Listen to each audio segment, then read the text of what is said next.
O item 1 da questão diz: considerando as possíveis interações alimentares entre insetos e plantas, representados no esquema abaixo, identifique em cada um dos quadros em branco o organismo caracterizado na respectiva coluna. Interações alimentares entre insetos e plantas.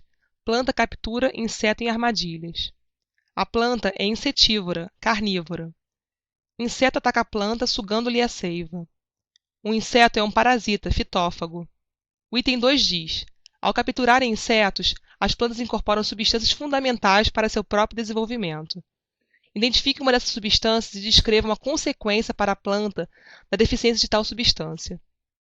As plantas carnívoras habitam solos pobres e encharcados. Esses solos têm pouca disponibilidade de nitrogênio.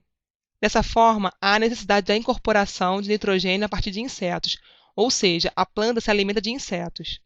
Essa pouca disponibilidade de nitrogênio leva a problemas na síntese de clorofila, aminoácidos que formam as proteínas e bases nitrogenadas que formam DNA e RNA. Todas essas moléculas possuem o nitrogênio em sua fórmula.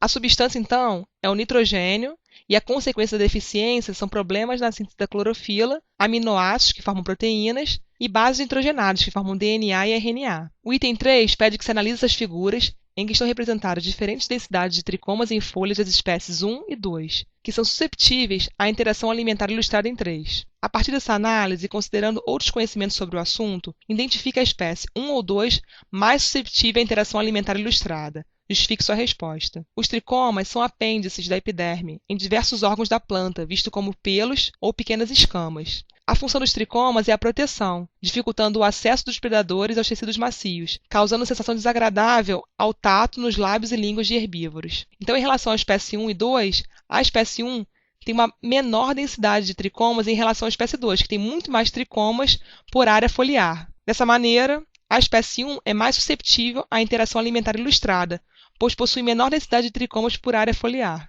O item 4 pede que se analise essas figuras e fala: o aparelho bucal do inseto, representado em 1, pode atingir o tecido X ou o tecido Y da planta hospedeira, ambos indicados no esquema 2. Considerando as informações fornecidas por essas figuras, responda: pela análise do líquido que se vê extravasando do abdômen desse inseto, é possível determinar qual dos dois tecidos da planta, X ou Y, o aparelho bucal desse inseto está atingindo? Sim, não, justifique sua resposta. Aqui tem a figura do inseto mostrando o líquido extravasado. E aqui a figura dos tecidos. Pela disposição dos tecidos no caule, podemos identificar que o tecido X é o floema e o tecido Y é o xilema. O floema, o tecido X, transporta principalmente carboidratos, e o xilema, o tecido Y, transforma principalmente água e sais minerais. Logo, é possível determinar qual dos dois tecidos da planta, X ou Y, o aparelho bucal desse inseto está atingindo? Sim, pois o líquido extravasado é água, conduzida pelo xilema. O item 5 diz: o ataque de uma grande população de um inseto, representado no item 4 dessa questão, pode causar danos irreversíveis à produtividade de uma plantação. A fim de evitar esses danos, os agricultores costumam usar inseticidas no solo. Analise essa tabela em que está indicado,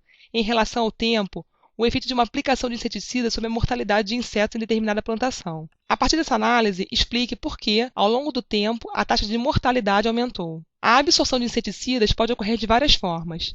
Interceptação radicular, que é quando a raiz em seu crescimento intercepta os inseticidas e os absorve. Fluxo de massa, que é quando a planta absorve água pelas raízes e junto com ela os inseticidas. Isso ocorre porque as folhas perdem água para a atmosfera, pela transpiração. E com a falta de água na folha, ocorre um processo de sucção da água dos órgãos inferiores para suprir essa água perdida. Então a água das raízes vai para o caule e as raízes absorvem água do solo. E também pela osmose, que consiste na absorção por diferença de concentração.